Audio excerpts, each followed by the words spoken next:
Welcome to Matthetuo, the teaching ministry of John Codiel. Matthetuo in Greek means to make a disciple. We saw from scripture last week നമ്മൾ കഴിഞ്ഞ ആഴ്ച നമ്മൾ വചനത്തിലൂടെ കണ്ടു that the word Elohim can mean the one true God. ഇലോഹിം എന്ന വാക്ക് ഏക സത്യ ദൈവത്തെ അർത്ഥമാക്കുന്നു എന്ന്. The Elohim of Elohims. ദൈവങ്ങളുടെ ദൈവം. Or it can represent some other type of divine being. അല്ലെങ്കിൽ അത് പ്രതിനിധാനം ചെയ്യുന്ന മറ്റേതെങ്കിലും തരത്തിലുള്ള ദിവ്യത്വമുള്ളവരെയാണ്. Yet a being that was created by Yahweh or our Father God. എന്തെങ്കിലും ആയാലും അത് സൃഷ്ടിച്ചിരിക്കുന്നത് യഹോവ ആയിരിക്കും. I want to make it very clear ഇവിടെ പാസ്റ്റർ വ്യക്തമാക്കാൻ ആഗ്രഹിക്കുന്നത് that when we speak of the upper family of divine beings, ദേവന്മാരുടെ ദൈവത്വമുള്ളവരുടെ മുകളിലുള്ള കുടുംബം എന്ന് പാസ്റ്റർ ഉദ്ദേശിച്ച് കുടുംബത്തെക്കുറിച്ച് പറയുമ്പോൾ we are certainly not talking about a pantheon of gods or a multitude of equal gods. തീർച്ചയായിട്ടും നമ്മൾ പറയുന്നത് ദൈവത്തിന്റെ ഒരു സർവ്വ ദേവഗണങ്ങളെക്കുറിച്ചോ അല്ലെങ്കിൽ തുല്യ ദൈവങ്ങളുടെ ഒരു കുടുംബത്തെക്കുറിച്ചോ അല്ല. There is no teaching anywhere in the word of God that says that they're all equal. വചനത്തിൽ എവിടെയും അങ്ങനെ ഒരു ഇവരെല്ലാം ദൈവത്തിന് തുല്യരാണ് എന്നൊരു പഠനം ഇല്ല. There is a creator, ഒരു സൃഷ്ടാവുണ്ട്, and there is a creation. ഒരു സൃഷ്ടിയുമുണ്ട്. Are you with me? നിങ്ങൾക്ക് മനസ്സിലാവുന്നുണ്ടല്ലോ? However, there is very clear biblical evidence that there is an upper family that God has created over which he is supreme. എന്നിരുന്നാലും വളരെ വ്യക്തമായ Bible തെളിവുകളുണ്ട് ദൈവം സൃഷ്ടിച്ചതായി മുകളിൽ ഒരു കുടുംബമുണ്ടെന്നും ദൈവം അതിൻ്റെ പരമാധികാരി ആണെന്ന് ഉള്ളതും. Furthermore, it can be seen from scriptures that some of these beings, whether good or evil, are called Elohim. തന്നെയുമല്ല വചനത്തിലൂടെ നമുക്ക് കാണാൻ സാധിക്കും ഇവരിൽ ചിലവരെ നല്ലവരോ ചീത്തവരോ ആയാൽ പോലും അവരെ ഇലോഹിം എന്ന് തന്നെ വിളിക്കുന്നതായിട്ട്. Do you remember that from last week? കഴിഞ്ഞ ആഴ്ചത്തെ പഠനത്തിൽ നിന്ന് നിങ്ങൾ ഓർക്കുന്നുണ്ടോ? From scripture I proved it to you. വചനത്തിലൂടെ നിങ്ങൾക്ക് അത് വെളിവാക്കി പാസ്റ്റർ തന്നത്. There were many translation errors when it came to Elohim and other Elohim last week. കഴിഞ്ഞ ആഴ്ച എലോഹിം അതുപോലെ മറ്റു എലോഹിമുകളെ കുറിച്ച് പറഞ്ഞപ്പോൾ പരിഭാഷയിൽ വളരെയധികം തെറ്റുകൾ ഉണ്ടായിരുന്നു. To make things clear, I will address the Elohim of Elohims, the creator of heaven and earth, as our heavenly Father from now onwards. കുറച്ചുകൂടി വ്യക്തമാക്കുവാൻ വേണ്ടി പാസ്റ്റർ ഇനി മുതൽ ഇലോഹിമുകളുടെ ഇലോഹിം സ്വർഗത്തിലെയും ഭൂമിയുടെയും സൃഷ്ടാവിനെ നമ്മുടെ സ്വർഗീയ പിതാവായിട്ടാകും ഇനിയും അഭിസംബോധന ചെയ്യാൻ പോകുന്നത്. Sometimes I might refer to him as God. Sometimes I might call him God. ചില സമയത്ത് പാസ്റ്റർ ദൈവം എന്ന് വിളിക്കും. But just so that you're clear that we will call him our heavenly Father. നിങ്ങൾക്ക് കുറച്ചുകൂടെ മനസ്സിലാകുവാൻ വേണ്ടി നമ്മൾ സ്വർഗീയ പിതാവ് എന്ന് നമ്മൾ ഇനിയും വിളിച്ചായിരിക്കും അഭിസംബോധന ചെയ്യുക. So our heavenly Father created a court-like assembly of divine beings known as the Elohim. നമ്മുടെ സ്വർഗീയ പിതാവ് ദൈവികത്വമുള്ളവരുടെ ഒരു കോടതി പോലെയുള്ള അല്ലെങ്കിൽ ഒരു സദസ്സ് സൃഷ്ടിച്ച് അതും ഇലോഹിം എന്ന് അറിയപ്പെട്ടു. Through which he directed the original affair of his kingdom work. അതിലൂടെ ദൈവം തന്റെ രാജ്യത്തിന്റെ പ്രവർത്തനങ്ങളുടെ യാഥാർത്ഥ്യ കാര്യങ്ങൾ നിയന്ത്രിച്ചു. According to both the Old Testaments, he continues to administer his kingdom relationships through this divine structure. പഴയ നിയമം പുതിയ നിയമം അനുസരിച്ച് ദൈവം ഈ ദൈവിക ഘടനയിലൂടെ തന്റെ രാജകീയ കാര്യങ്ങൾ നിർവഹിച്ചുകൊണ്ട് പോന്നിരുന്നു. Various Bible translations render the name of this council as Elohim, or council of Elohim, as the great assembly, heaven's court, the divine council, and the assembly of El. പല ബൈബിൾ പരിഭാഷകളും ഈ ഇലോഹിമുകളുടെ സദസ്സിൻ്റെ പേര് ആവിഷ്കരിച്ചിരിക്കുന്നത് മഹാസഭ, സ്വർഗീയ അങ്കണം, ദൈവിക സദസ്, എല്ലിൻ്റെ സഭ അല്ലെ കൂട്ടായ്മ എന്നൊക്കെയാണ്. The heavenly council is also rendered in the English translation as his own congregation, the congregation of the mighty, the assembly of God, the assembly of angels, the hosts of heaven, the heavenly hosts, the company of God, or just watchers. സ്വർഗീയ സദസ്സിനെയും English പരിഭാഷയിൽ ആവിഷ്കരിച്ചിരിക്കുന്നത് ദൈവത്തിൻ്റെ സ്വന്തം സഭ, മഹത്വമുള്ളവരുടെ സഭ, ദൈവസഭ, ദൈവത്തിൻ്റെ കൂട്ടായ്മ അല്ലെങ്കിൽ മാലാഖമാരുടെ സദസ്സ്, സ്വർഗീയ സൈന്യം, സ്വർഗീയ സൈന്യങ്ങൾ, സ്വർഗത്തിലെ സൈന്യം, സ്വർഗീയ സൈന്യം, ദൈവത്തിൻ്റെ കൂട്ടാളികൾ അല്ലെങ്കിൽ കാവൽക്കാർ, നിരീക്ഷകർ എന്നൊക്കെയാണ്. Amen. Let's go to Psalm 82 verse 1. നമുക്ക് സങ്കീർത്തനം 82:1 പോകാം. It says, God, that is Elohim, stands in the congregation of the mighty, that is El. He judges among gods, that is Elohim. ദൈവം ദേവസഭയിൽ നിൽക്കുന്നു, അവൻ ദേവന്മാരുടെ ഇടയിൽ ന്യായം വിധിക്കുന്നു.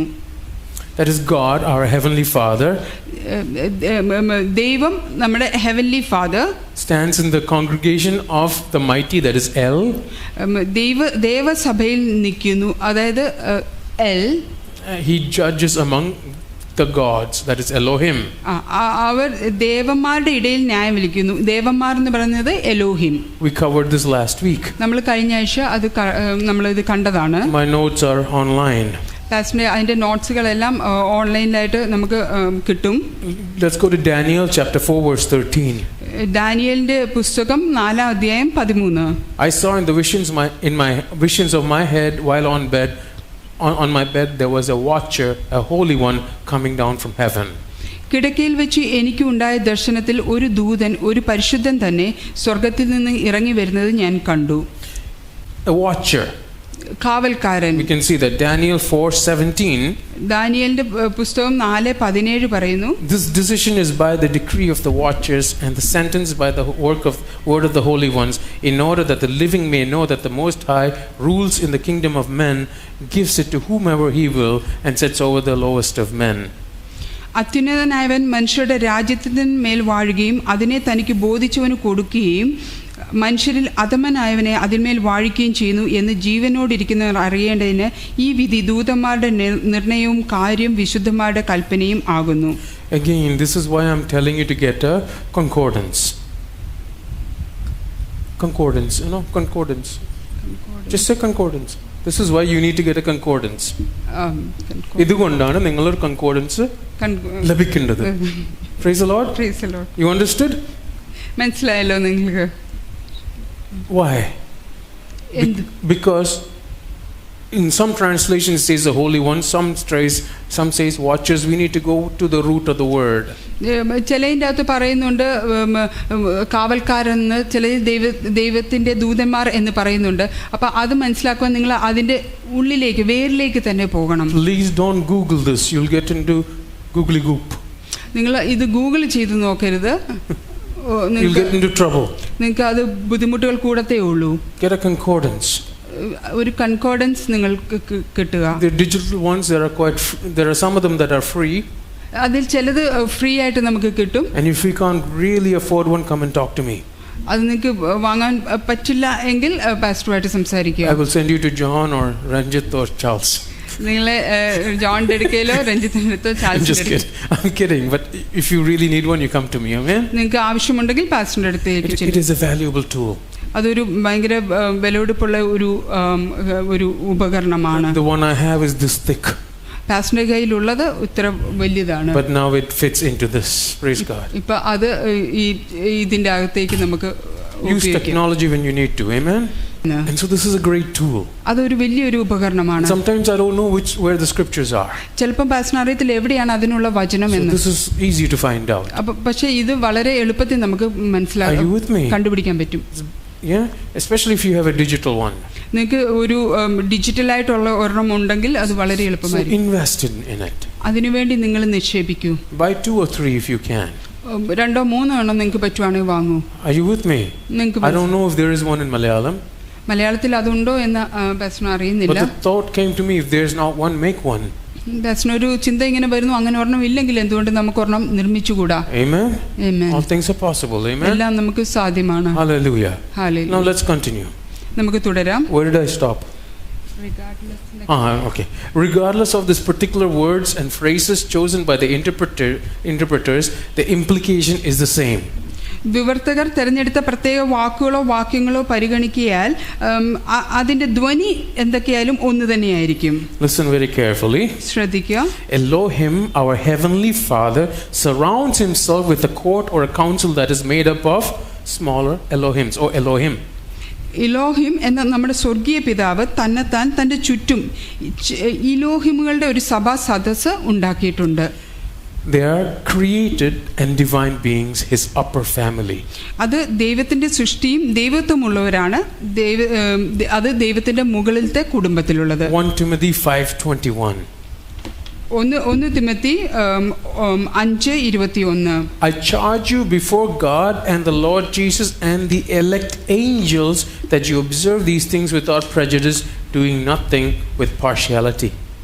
നീ പക്ഷമായി ഒന്നും ചെയ്യാതെ കണ്ട് സിദ്ധാന്തം കൂടാതെ ഇവ പ്രമാണിച്ചു കൊള്ളണം എന്ന് ഞാൻ ദൈവത്തെയും യേശു ക്രിസ്തുവിനെയും ശ്രേഷ്ഠ ദൂതന്മാരെയും സാക്ഷിയാക്കി നിന്നോട് കൽപ്പിക്കുന്നു. Do you see that?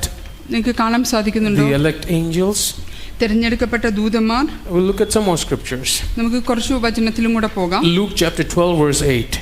Lukose 12:8. And I say to you, whoever confesses me before men, him the Son of Man will also confess before the angels of God. മനുഷ്യരുടെ മുമ്പിൽ ആരെങ്കിലും എന്നെ ഏറ്റുപറഞ്ഞാൽ അവനെ മനുഷ്യപുത്രനും ദൈവദൂതന്മാരുടെ മുമ്പാകെ ഏറ്റുപറയും. If angels are just mere servants, then what would that do? മാലാഖമാർ എന്ന് പറയുന്ന വെറും വേലക്കാരാണെങ്കിൽ എന്താണ് അതുകൊണ്ട് ചെയ്യാൻ പറ്റുക? But if it's a family of upper being, you see how it changes everything. മുകളിലുള്ള ഒരു കുടുംബത്തിന്റെ ആൾക്കാരാണെങ്കിൽ അതിലുള്ള വ്യത്യാസം നിങ്ങൾക്ക് കാണാൻ സാധിക്കും. Let's go to Revelation chapter 3 verse 5. വെളിപാട് 3:5. He who overcomes shall be clothed with white garments, and I will not blot out his name from the book of life, but I will confess his name before my Father and before his angels. അവൻ യോഗ്യന്മാരാകിയാൽ വെള്ള ധരിച്ചുകൊണ്ട് എന്നോട് കൂടെ നടക്കും. ജയിക്കുന്നവർ വെള്ളയുടുപ്പ് ധരിക്കും. അവൻ്റെ പേർ ഞാൻ ജീവപുസ്തകത്തിൽ നിന്ന് മായ്ച്ചു കളയാതെ എൻ്റെ പിതാവിൻ്റെ സന്നിധിയിലും അവൻ്റെ ദൂതന്മാരുടെ മുമ്പിലും അവൻ്റെ പേർ ഏറ്റുപറയും. These scriptures reveal that in the Gospels, epistles, and in the book of Revelation of Jesus Christ, this council is mentioned. ഈ വചനങ്ങൾ വെളിപ്പെടുത്തുന്നത് ഈ സമൂഹം അല്ലെ ഈ സദസ്സിനെ കുറിച്ച് സുവിശേഷങ്ങളിലും അപ്പസ്തോലന്മാരുടെ ലേഖനങ്ങളിലും യേശുക്രിസ്തുവിന്റെ വെളിപാട് പുസ്തകത്തിലും പരാമർശിക്കുന്നുണ്ട് എന്നാണ്. Before we move on, when Genesis opens with this declaration, in the beginning Elohim created, let's look at that.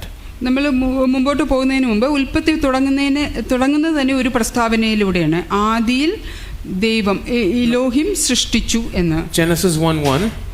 ഉൽപ്പത്തി 1:1. In the beginning, ആദിയിൽ God, ദൈവം or Elohim created the heavens and the earth. ആകാശവും ഭൂമിയും സൃഷ്ടിച്ചു. So we have to ask, നമ്മൾ ഇങ്ങനെ ചോദിക്കേണ്ടി വരുന്നു, is this a declaration that only one God created everything, or was it a pantheon of gods that did the creating? ഈ പ്രസ്താവന ഏക ദൈവം മാത്രമാണ് എല്ലാം സൃഷ്ടിച്ചത് എന്നാണോ അതോ ദൈവങ്ങളുടെ കൂട്ടമാണോ അത് ആ സൃഷ്ടി നടത്തിയത്? If you go to the studies of the Mesopotamian or the other Canaanite books, you will find that there is a multitude of gods. നമ്മളിപ്പോൾ മെസപ്പൊട്ടേമിയൻ സിദ്ധാന്തങ്ങളോ അല്ലെങ്കിൽ അതുമായിട്ട് അനുബന്ധിച്ചിട്ടുള്ള കാര്യങ്ങളോ പഠിക്കുവാണെങ്കിൽ അതിൻ്റെ അകത്ത് കാണാൻ സാധിക്കും ഒരു ദൈവങ്ങളുടെ ഒരു കൂട്ടമാണ് അത് സൃഷ്ടിച്ചത് എന്ന്. Which is absolutely wrong. അത് തീർച്ചയായിട്ടും തെറ്റായിട്ടുള്ള കാര്യമാണ്. Which is why the Bible says, do not go beyond what is written. അതുകൊണ്ടാണ് വചനം പറയുന്നത് എഴുതപ്പെട്ടതിൽ കൂടുതലിന്റെ പുറകെ പോകരുത് എന്ന്. And if you search the scriptures, you will find the answers that you're looking for. നമ്മൾ വചനം നോക്കുവാണെങ്കിൽ അതിൽ നമ്മൾ അന്വേഷിക്കുന്ന ഉത്തരം നമുക്ക് ലഭിക്കും. So how do I know it is the Elohim of Elohims that created this, or our Father God who has created the heavens and the earth? എങ്ങനെയാണ് പാസ്റ്റർ മനസ്സിലാക്കുന്നത്? ഇലോഹിംസുകളാണോ ദൈവങ്ങളുടെ ഒരു കൂട്ടമാണോ അതോ നമ്മുടെ സ്വർഗീയ പിതാവാണോ ഇത് സൃഷ്ടിച്ചത് എന്നത്? Simple. Go to Genesis chapter 2 verse 4. വളരെ ലളിതമാണ്. ഉൽപ്പത്തി പുസ്തകം 2:4 പോയാൽ നമുക്ക് മനസ്സിലാകും. This is the history of heavens and the earth when they were created.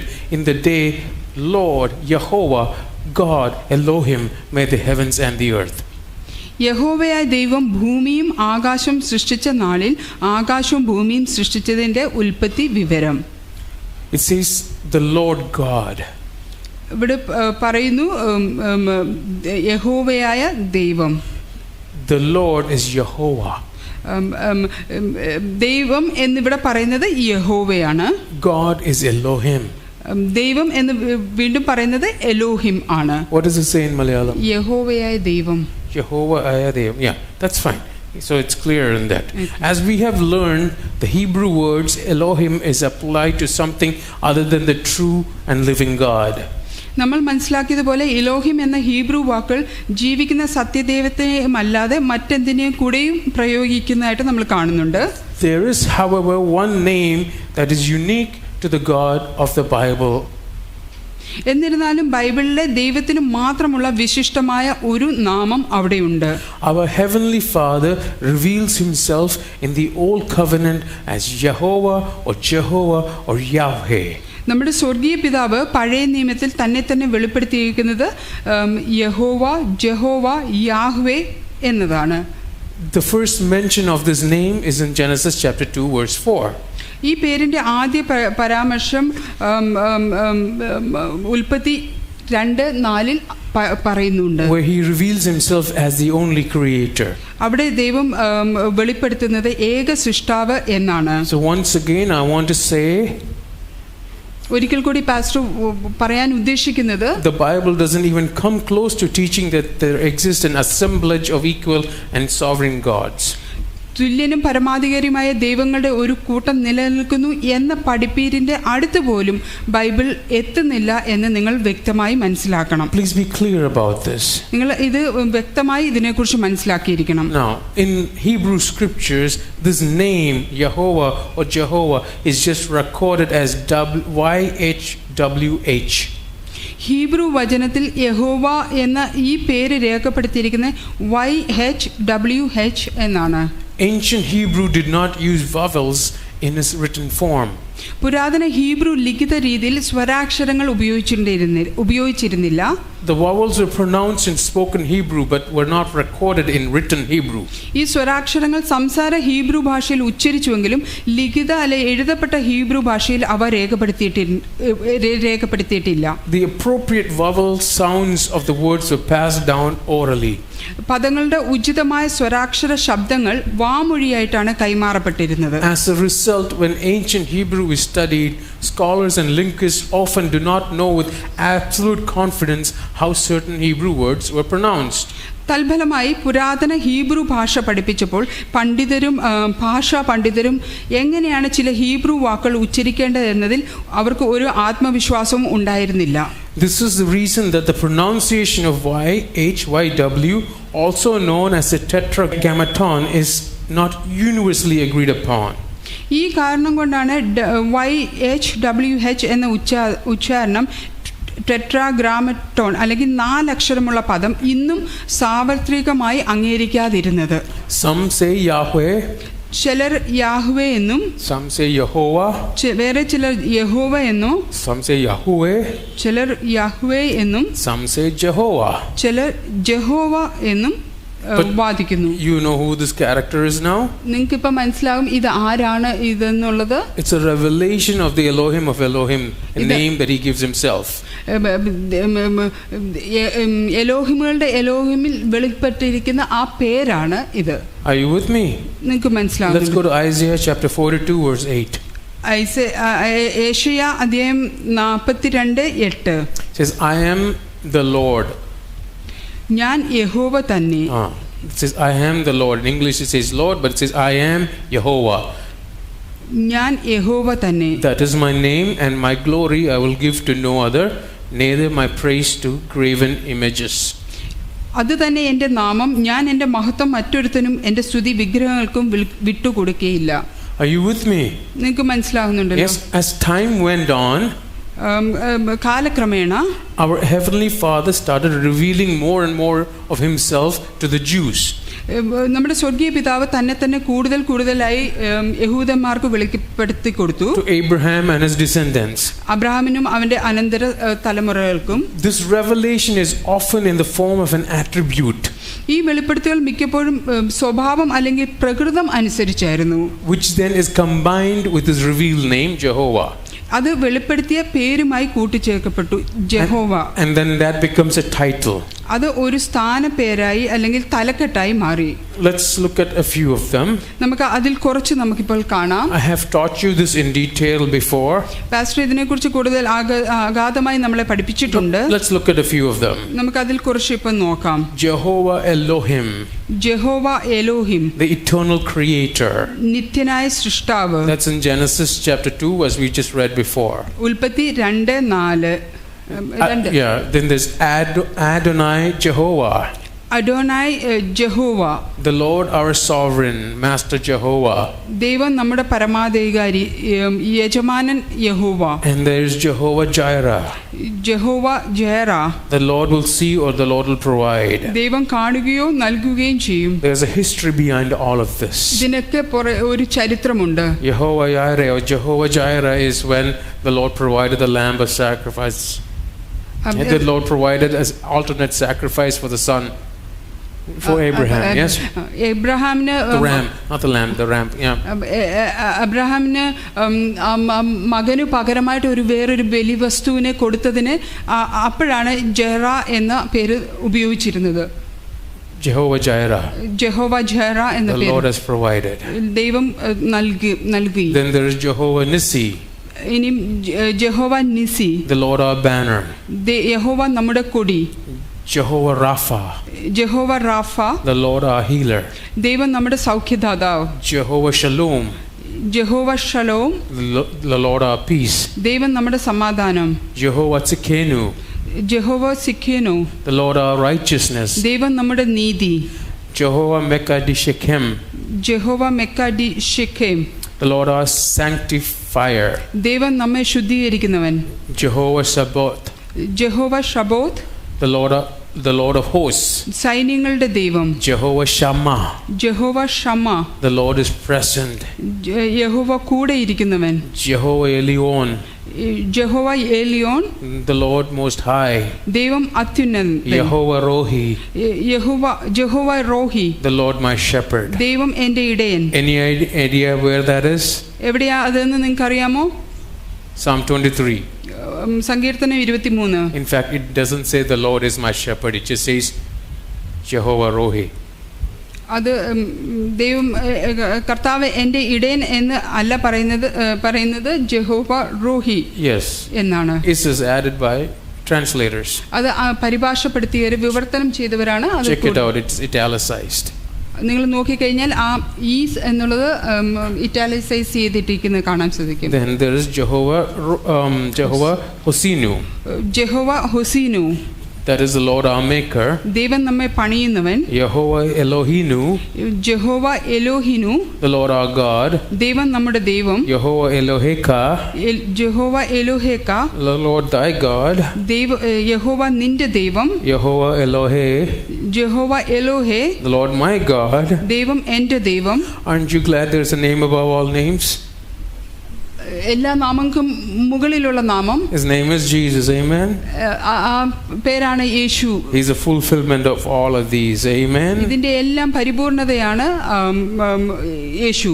The Godhead manifested. Amen. ദൈവം സമ്പൂർണ്ണമായി something word is coming. സമ്പൂർണം, എല്ലാത്തിന്റെയും സമ്പൂർണമായതാണ് യേശു. You with me? മനസ്സിലാവുന്നുണ്ടല്ലോ? Now, if you are interested, there is a document with 247 names of the Father, Son, and the Holy Spirit on our server. നിങ്ങൾക്ക് താല്പര്യമെങ്കിൽ നമ്മുടെ സെർവറിൽ പിതാവിന്റെയും പുത്രന്റെയും പരിശുദ്ധാത്മാവിനെയും സൂചിപ്പിക്കുന്ന 247 പേരുകൾ ഒരു ഡോക്യുമെന്റ് ആയിട്ടുണ്ട്. If you have nothing to do, you can memorize them. ഒന്നും ചെയ്യാനില്ലെങ്കിൽ നിങ്ങൾക്ക് അത് മനഃപ്പാഠമാക്കിയെടുക്കാം. This recording is meant to teach God's Word with clarity and simplicity. Thank you for listening.